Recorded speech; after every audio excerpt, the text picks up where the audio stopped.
peran RT dan RW ini adalah sebagai perkat NKRI. Statement saya begitu. Kenapa? Karena yang memperkuat sokok guru pemerintah kita ini adalah RT RW. Kemudian RT RW ini adalah sebagai pilar demokrasi dalam proses berpolitik.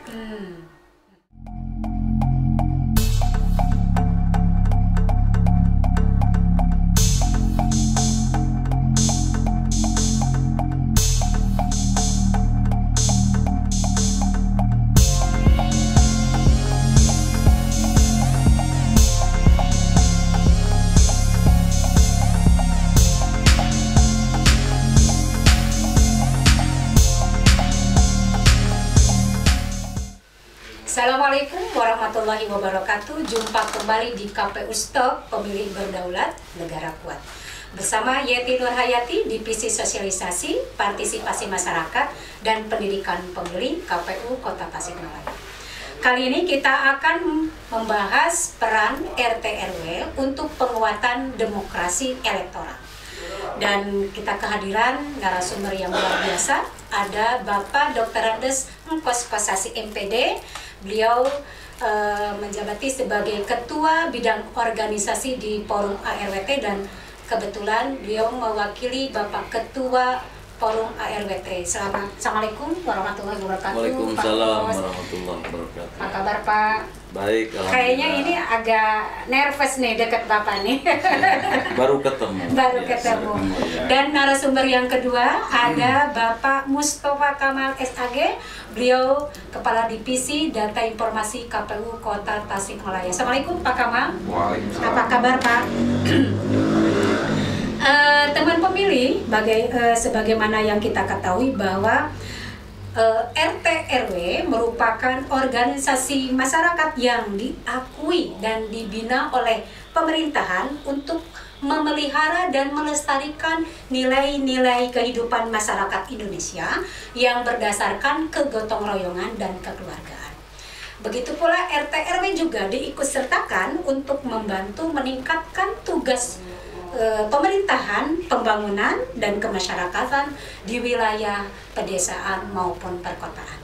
Nah, yang menjadi pertanyaan karena di sini kehadirannya itu dari Forum ARWT, tentunya masyarakat ya ada sebagian yang belum mengetahui apa sih Forum ARWT dan bagaimana yang melatar belakangi dibentuknya Forum ARWT. Mangga Pak Gus, disilakan. Ya, terima kasih. Assalamualaikum warahmatullahi wabarakatuh. Waalaikumsalam warahmatullahi wabarakatuh.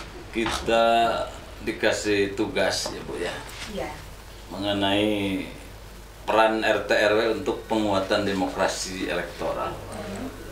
Kita akan berbicara dulu mengenai Forum ARWT-nya Pak. apa itu ARWT kan? Betul, betul. ARWT itu adalah Asosiasi RW-RT, jadi bukan forum. ARWT ini sudah terlembaga, mulai dari pusat sampai ranting, sampai tingkat kelurahan. Jadi kita punya ADART, juga punya Kemenkumham, dan itu sudah terdaftar di Kesbangpol.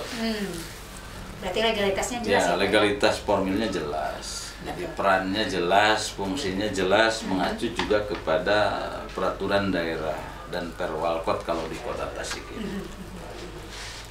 Jadi RT RW ini sebuah organisasi masyarakat, level dan kewenangannya kecil, tapi tugasnya berat, multifungsi, sangat dalam di masyarakat tuh. Kerjanya itu kan 24 jam. Kalau saya katakan bahwa kinerja dari RT RW itu melebihi jam kerja kaum profesional. Kan begitu. Betul. Jadi sangat multifungsi. Betul. Dari A sampai Z. Betul. Dari mulai data kependudukan, Betul. sosial keagamaan, Betul. ya kan, budaya, lingkungan, ekonomi, pembangunan fisik dan lain sebagainya. Itu RT RW kalaupun tidak kerja sampai tuntas berbicara anggaran, minimal katanyaan lah kan. Yang sering direpotkan oleh masyarakat tentunya RT dan RW ya Pak Ya, ya? RT RW. Ya, dan yang melatar belakangi terbentuknya ARWT itu seperti apa? Ya, ARWT ini dilatar belakangi dari RT RW itu sebuah organisasi yang permanen. Ya, betul. Maka perlu dihimpun supaya ada kesamaan visi persepsi. Maka sebuah gagasan cerdas dari founding father, orang-orang tua yang berpikir visioner, bagaimana RT RW ini bisa dihimpun dengan satu visi persepsi untuk membangun lingkungan masyarakat dengan karakternya yang khas. RT RW itu kan santun, bagaimana dia kekeluargaan, kasih sayangnya, bagaimana ya, karena jabatan ketua RW, ketua RT itu bukan jabatan eksklusif. Justru harus berjalan di bawah dengan masyarakat. Betul. Nah, itu yang menjadi latar belakangnya seperti Iya. tahun berapa Pak? Itu tahun 2006. Udah lama ya? Sudah lama kita. Berarti hampir 15 tahun ya Pak ya? 15 tahun. Hampir 15 tahun.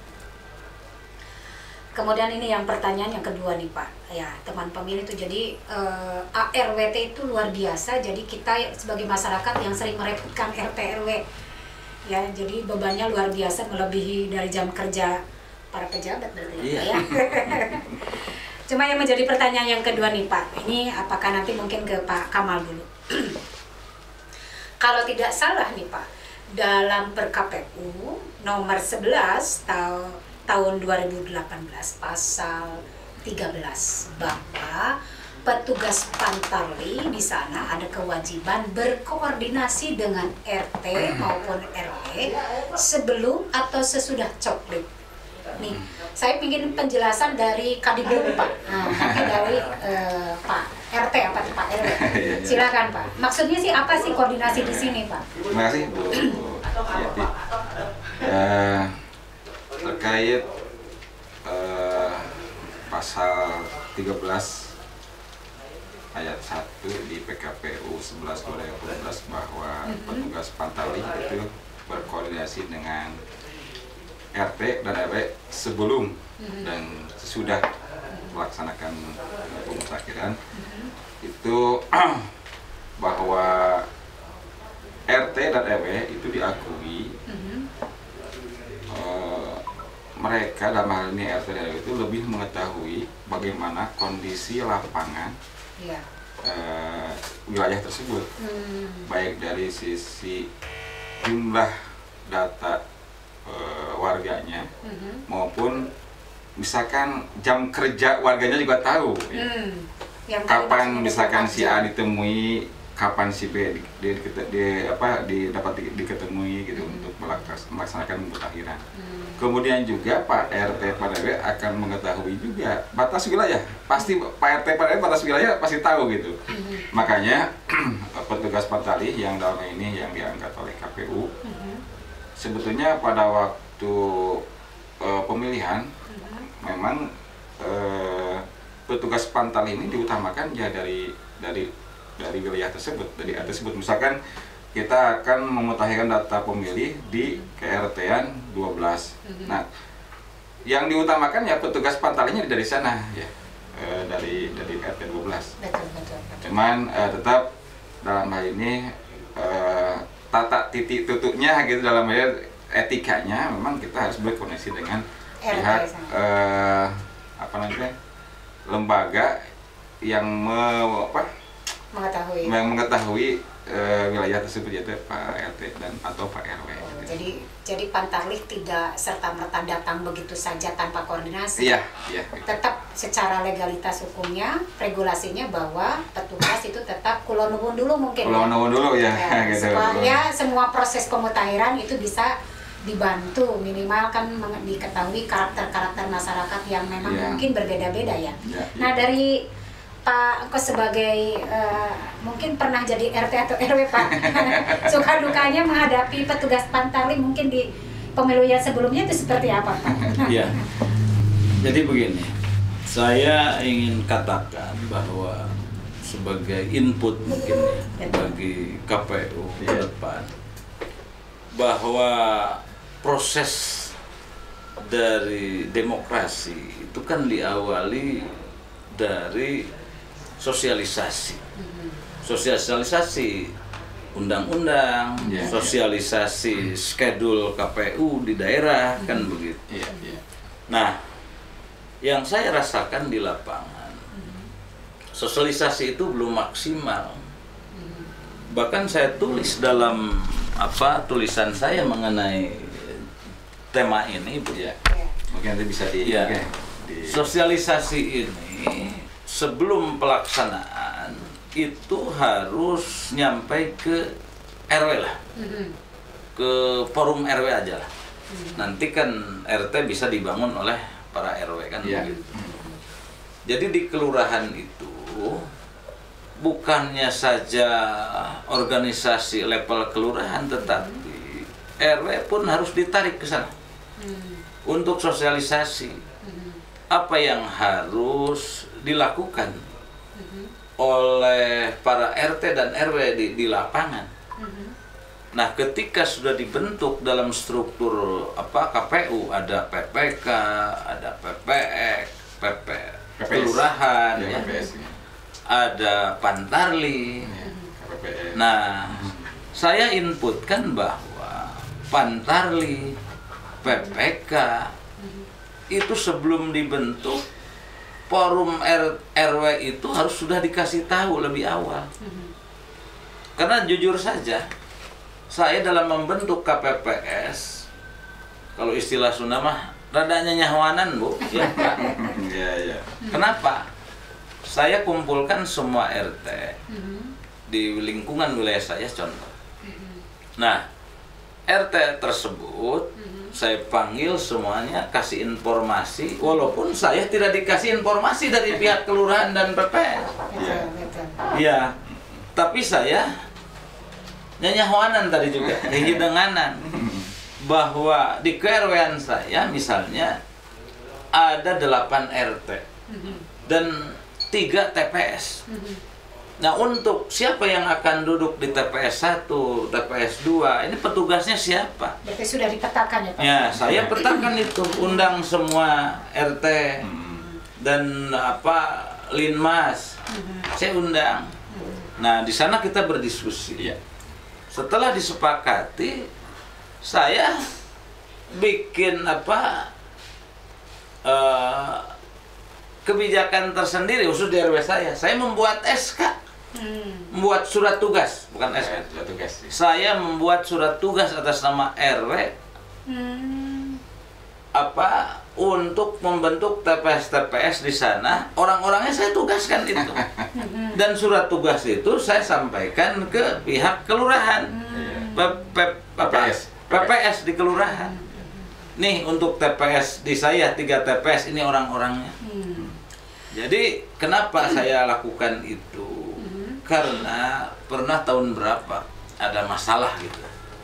Itu juga saya lakukan setelah ada kasus di mana petugas TPS ada yang berebut, anggota Linmas ada yang berebut, setelah tidak diajak malah mentalnya lain, kan begitu.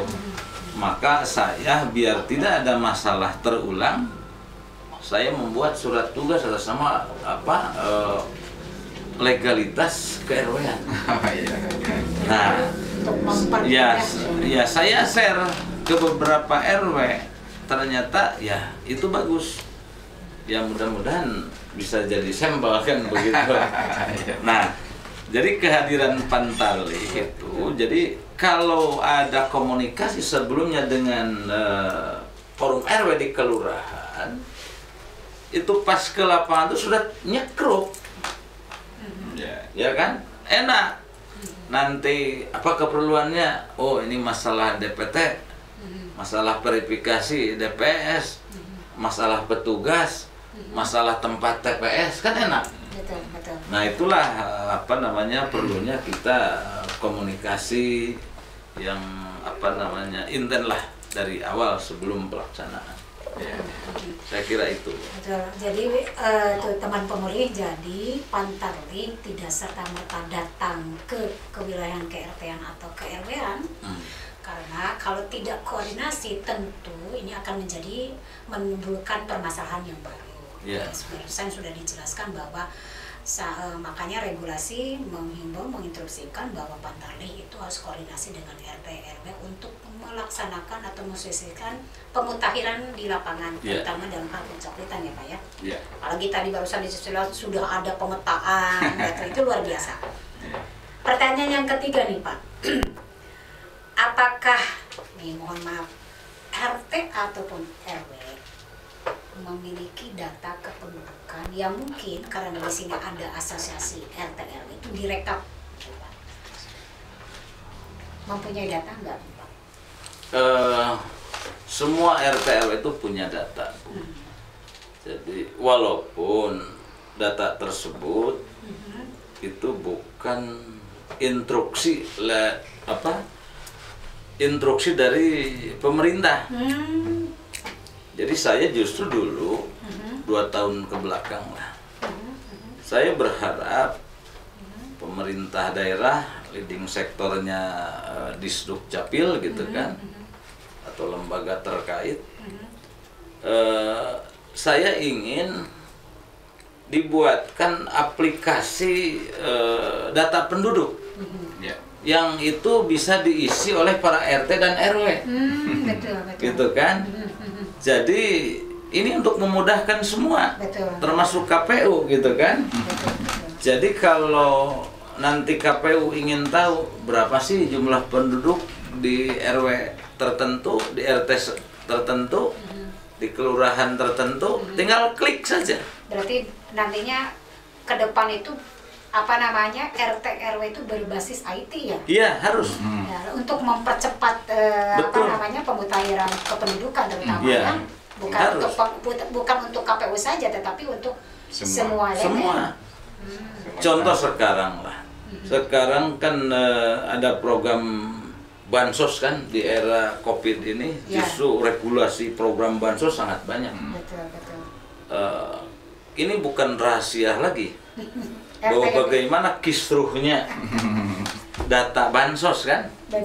Data bansos. Nah, ini harus menjadi PR bagi semua. Kalau dari awal data penduduk sudah berkolaborasi dengan RT RW, apalagi difasilitasi dengan IT dan perangkat lainnya, pemerintah daerah tidak kesulitan. Jadi secara manual hubungan dengan RW RT, berapa sih yang miskin di daerah Bapak? Kan begitu. Di data itu sudah tinggal klik saja sudah ketahuan. Nah, ini harus sudah dipikirkan di era digital ini. Bahwa mungkin saya di bawah di asosiasi RT RW bagaimana membangun organisasi RT RW ini SDM-nya yang sudah cerdas lah. Iya, punya kompetensi. Ya, ada kompetensi bagaimana berbasis IT gitu kan. Betul. Jadi jangan ada kesan RT RW teh seperti dulu lah, logo gitu kan. Iya, sekarang saya melihat 3 tahun ke belakang ini RT RW itu sudah banyak yang sarjana. Pembaruan SDM. Ini artinya bahwa sumber daya RT RT itu sudah meningkat. Makanya sudah selayaknya para RT, para RW gitu kan difasilitasi secara kelembagaannya oleh perangkat-perangkat IT dan ini untuk memudahkan pemerintah, termasuk KPU. Lebih efektif, efisien ya. Maksudnya tidak terlalu membutuhkan waktu yang banyak kalau berbasis IT. Betul. Tinggal klik siapa yang datang, siapa yang keluar. Betul. Itu mempermudah justru. Iya, jadi nanti ada program, silahkan Bapak RT, Bapak RW bagi masyarakat yang meninggal atau yang keluar pindah, ada yang datang, itu kan tinggal diisi tiap hari. Betul. Gitu kan. Nah, ini makanya saya meminta ada aplikasi data warga lah yang itu diberikan programnya kepada RT RW. Semoga dengan KPU Stop pemerintah bisa mudah-mudahan mengapresiasi apa yang disampaikan oleh Ya. Bapak Engkos, dari tujuan tadi yang disampaikan, yaitu bahwa nanti ke depan RT maupun RW berbasis IT. Betul. Untuk mempermudah dan melancarkan data untuk bisa lebih meningkatkan kerja juga, dan bisa membantu kepemerintahan juga ya Pak ya. Betul. Ya, mudah-mudahan ya teman pemilih ini mau disampaikan juga nih, mudah-mudahan para Jadi pihak ada yang ingin saya terkait bisa sampaikan Bu mendengarkan. ya, terkait masalah data warga. Betul. Biasanya pendataan itu maaf ada pihak ketiga yang tidak melibatkan RT RW. Ini yang sering jadi masalah di masyarakat. Ya termasuk data sosial, ya kan, seperti PKH, BPNT. Nah ini sayang. Yang tahu masyarakat tadi kata Pak Kamal ya, yang tahu masyarakat dari batas wilayah, budaya, cek kasar nama nu apal jeung kicep nama RW RT gitu masyarakat. Betul sekali Pak Engkos, bahwa peran RT RW di sini bukan hanya untuk kepentingan demokrasi elektoral, akan tetapi untuk kepentingan pemerintah juga sangat luar biasa. Betul. Ya. Perannya sangat berat, perannya juga sangat penting, bebannya juga berat ya Pak ya. Sering direcokin juga. Betul. Gitu. Tapi dalam hal ini bahwa ARWT khususnya di Kota Tasikmalaya mempunyai data ya Pak. Direkap di tingkat kota juga Pak. Ya, ada. Kecamatan. Ada dari tingkat ranting juga. By name by address-nya juga. Iya. Wah, luar biasa. Nah, yang menjadi pertanyaan keempat nih Pak. Ini saya mau ke Pak Kamal. Kalau tidak salah nih, KPU kan sedang melaksanakan pemutahiran data pemilih berkelanjutan. Iya. Tentunya ini yang dimutakhirkan adalah data-data pemilih yang kemarin itu masuk DPT pemilu 2019 atau data-data pemilih yang baru yang mungkin KPU sangat membutuhkan data-data tersebut. Nah, bagaimana pemutakhiran data berkelanjutan yang dimaksud Pak? Terima kasih Bu Yati. Sesuai dengan Undang-Undang 7 2017, kemudian PKPU 11 2015 beserta SE 132, bahwa KPU berkewajiban melaksanakan pemutakhiran data pemilih berkelanjutan. Pemutakhiran data pemilih berkelanjutan itu adalah kegiatan untuk memperbarui data pemilih pemilu sebelumnya, yaitu DPT 2019, untuk diperbarui atau dimutakhirkan dengan menyandingkan data dengan instansi yang terkait dengan kependudukan, dalam ini di Dukcapil atau instansi-instansi yang mengurusi masalah data-data kependudukan di luar di Dukcapil. Contoh misalkan ada sekolah, sana ada sekolah untuk pemilih pemula, ada dinas sosial untuk pemilih disabilitas, kemudian termasuk dengan lembaga kemasyarakatan. Ini RT RW mungkin ada masukan terkait masalah data warganya yang meninggal, itu bisa disampaikan ke KPU. Nanti KPU akan mengolah data tersebut dan diperbarui datanya, apakah dia itu jadi pemilih baru misalkan atau dari pemilih yang meninggal. Dalam ini KPU pelaksanaan pemutakhiran data pemilih berkelanjutan itu bertujuan untuk nanti pada waktu pemilu berikutnya itu tidak terlalu berat, supaya agak mudah lah gitu. Suka ada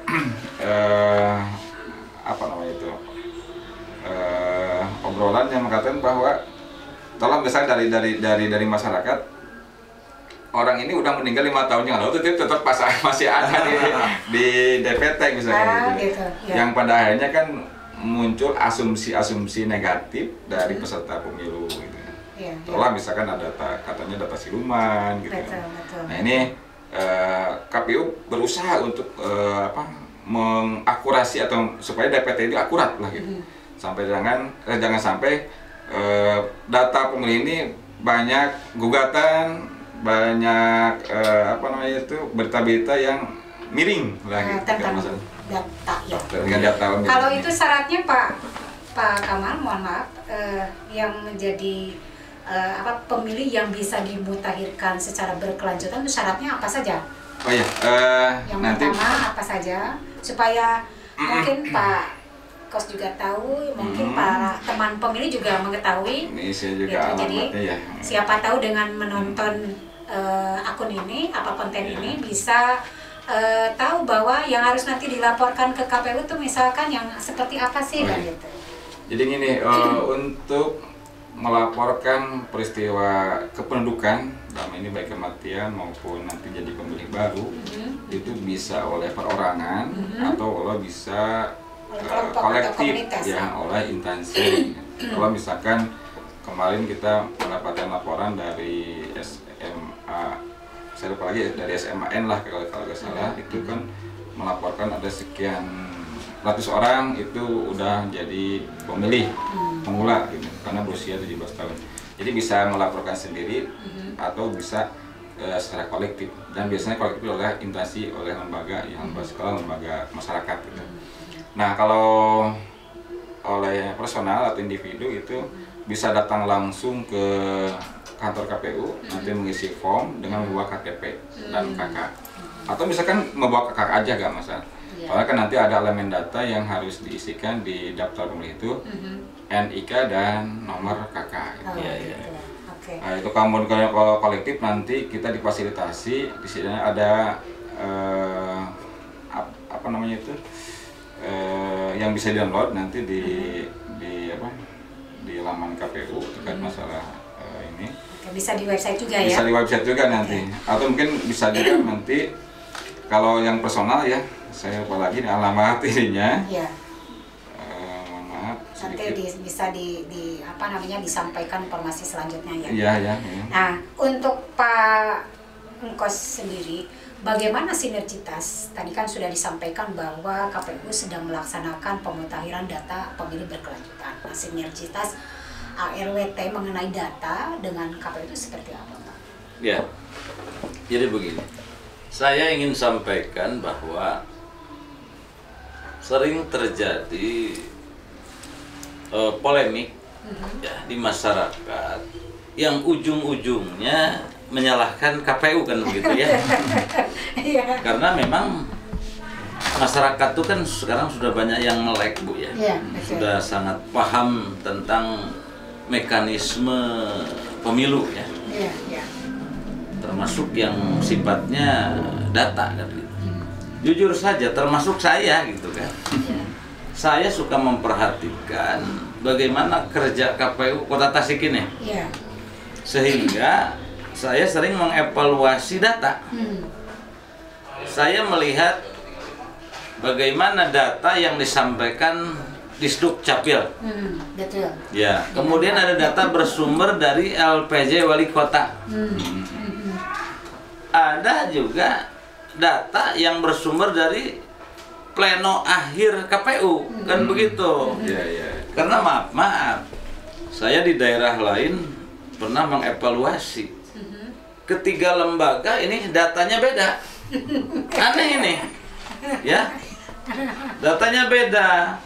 Versi KPU segini, versi Disdukcapil segini, versi LPJ kepala daerahnya seperti itu. Nah ini seperti tidak ada koordinasi. Yang kedua yang pernah ada masalah adalah ketika dalam undang-undang mengatakan bahwa verifikasi data itu minimal 2 minggu sebelum pelaksanaan. Ada yang dilakukan oleh KPU tapi bukan di Kota Tasik. Yang verifikasi data seminggu sebelum pelaksanaan. Nah ini juga bukan selain melanggar aturan, juga membuat pertanyaan masyarakat. Ada apa? Nah jangan-jangan ada data siluman. Ya, saya jujur saja Bu. Untung saya bicara di sini, beruntung karena punya pengalaman yang jauh saya. Termasuk di MK yang membicarakan dan mempermasalahkan masalah DPT. Ya. Kan formatnya itu nomor, nama, nik, ya, dan KK. Nah, tapi ada pernah terjadi sengketa pilkada bahwa data DPT KPU dijadikan alat bukti. Di sana tercantum nama benar, alamat benar, nomor KTP padahal bukan warga di sini, tapi ada. Itu kan nomor KTP siluman itu. Nah itulah dari daerah yang lain. Tapi untuk di Kota Tasik tidak pernah terjadi. Cuman yang saya inginkan adalah sinergitas kerja nanti, bahwa DPT berkelanjutan itu kan sebetulnya jika tadi program aplikasi format data warga sudah berkolaborasi dengan RT RW itu sangat mudah. Daripada melibatkan pihak ketiga untuk sensus dan pendataan, lebih baik ya gunakan RT RW lah. Upami aya rezeki sedikit pun berikanlah untuk RT RW. Betul, saya sangat setuju. Contoh kemarin bansos. Waktu bansos kan pertama oleh pihak ojol kan. Nah ternyata kami mengajukan ke Dinsos melalui RT RW jauh lebih cepat dan tepat sasaran. Karena ya kalau nik salah satu digit kan bisa ditanyakan langsung kepada RT RW. RT RW kan sangat tahu. Maksudnya mungkin tidak akan terjadi permasalahan-permasalahan baru. Betul. Dipercayakan kepada RT ataupun RW sehingga apapun itu akan bisa terselesaikan. Betul Bu. Berarti kerjasama atau sinergitas ARWT dalam hal pemutakhiran data berkelanjutan yang sekarang ini udah hampir 1 tahun lebih dilakukan oleh KPU atas perintah amanat undang-undang juga, bahwa pemutakhiran data terus dimutakhirkan walaupun pemilu kan belum berlangsung nih, rencana nanti tahun 2024 gitu kalau tidak salah. Nah peran ARWT mengenai data nih Pak, kan otomatis KPU tuh butuh data. Betul. Peran ARWT untuk mensukseskan pemutakhiran data berkelanjutan itu seperti apa Pak?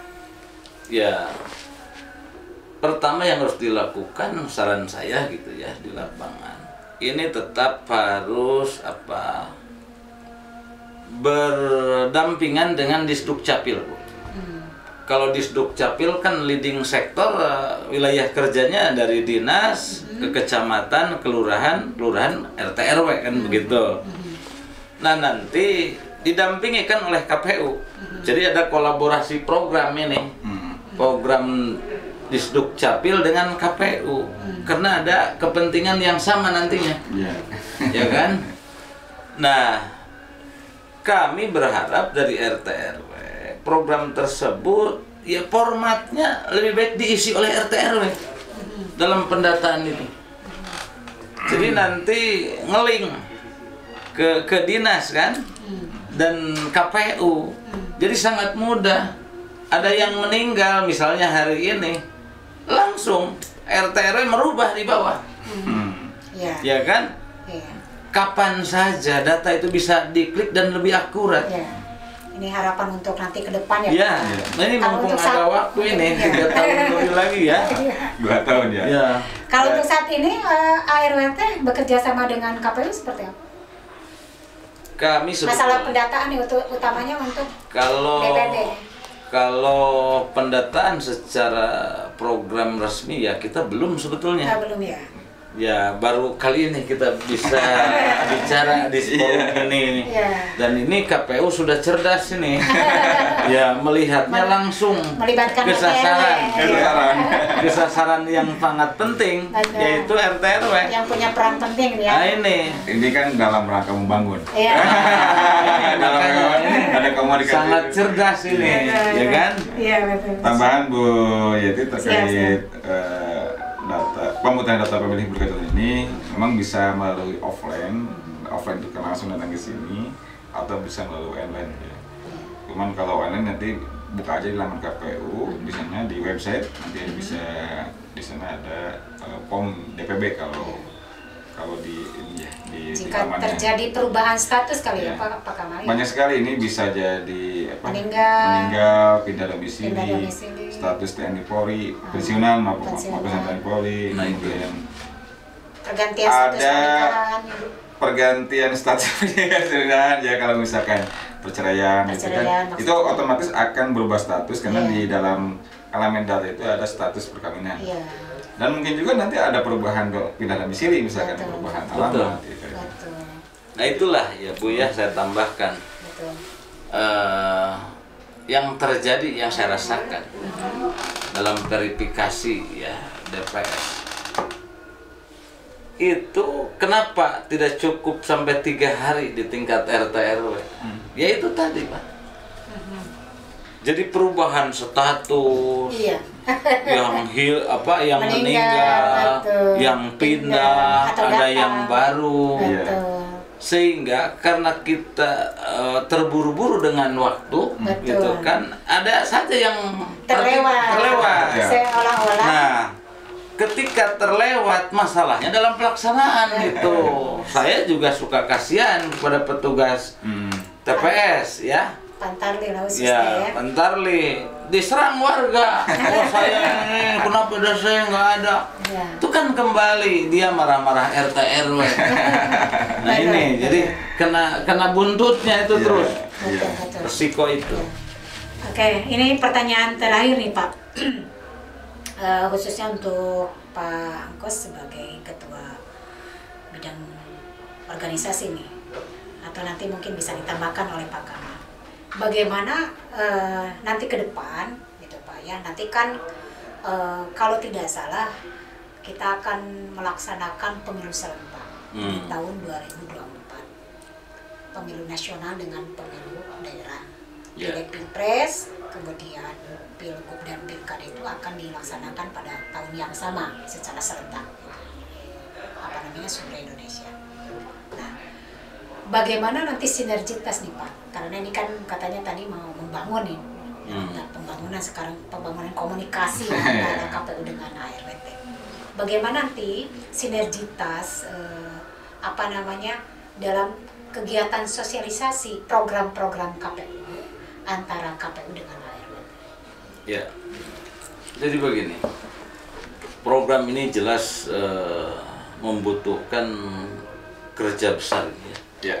Jujur saja, pemilu serentak itu kan banyak ya, memilih DPRD kota, provinsi ya kan, RI, DPD, wali kota, gubernur, presiden. Bayangkan 7 lembar. Nah, saya ini orang lapangan di bawah ini. Jujur saja saya katakan, ini adalah pekerjaan besar yang harus melibatkan komponen-komponen RT RW. Betul. Mulai dari sosialisasi sampai pelaksanaan. Betul. Penyediaan TPS. Betul. Saya tulis di ini materi ini saya. Apa yang harus dilakukan oleh KPU terhadap RT dan RW kan begitu Bu ya. Karena walaupun tidak tertulis pun kami seolah saya ini terlibat. Terlibat. Karena petugasnya bagian dari RT RW juga. Betul. Kan gitu. Saya katakan. Nah, ketika ini disosialisasikan ke tingkat RT RW masih mudah. Tetapi ini masyarakat. Pemahaman masyarakat tentang pemilu serentak. Kemudian bagaimana mekanismenya, ini sebetulnya yang paling direpotkan tuh RT RW. Makanya itu tadi Bu, ada saling pengertian pada RT RW kan gitu. Saya katakan bahwa RT RW itu bukan bawahan KPU, gitu kan? Tetapi dalam kinerja program KPU, kami secara tidak langsung terlibat. Verifikasi data dari PPS, punten Pak RW, punten Pak RT, pangalebatan kan, ya kan begitu. Lalu apa menentukan tempat TPS kan? Ini kode keras ini. Ya, TPS. Itu bagaimanapun yang punya wilayah, yang tahu tempat titik-titik RT RW. Iya. Mana yang gratis, tapi gratis dalam tanda kutip. Ya kan, karena setiap TPS itu memerlukan listrik, harus ada kebersihannya. Jadi jangan final sampai kepada petugas TPS. Makanya saya terus terang belum pernah saya jadi pegawai TPS ya. Belum pernah saya jadi petugas di TPS.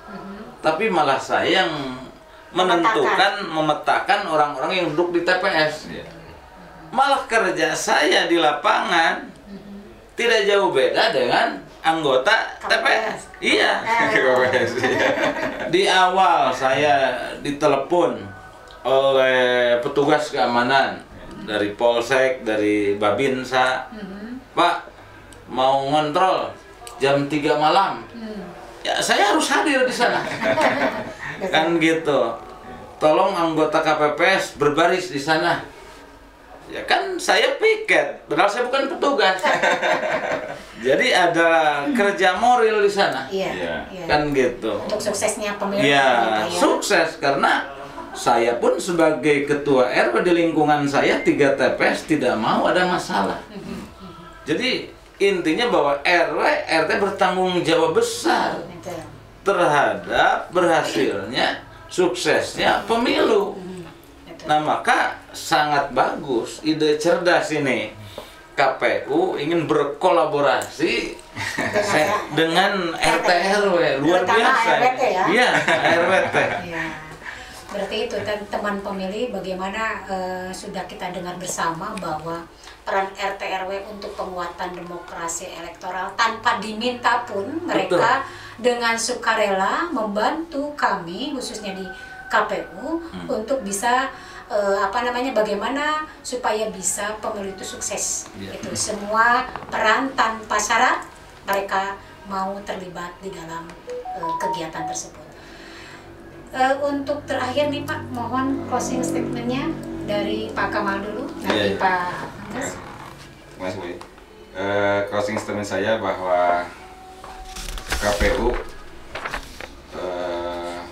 ingin menjalin kerjasama dengan lembaga, baik itu lembaga masyarakat dan lembaga pemerintah, dengan pemerintah, supaya dalam kinerja KPU itu tidak terlalu sulit. Insya Allah kalau misalkan kita banyak kerjasama dengan berbagai elemen, terutama terkait masalah data, sosialisasi itu, insya Allah pemilu yang akan datang itu akan sukses. Cukup? Oke, silakan Pak. Ya, terima kasih. Pesan saya terakhir ini ya.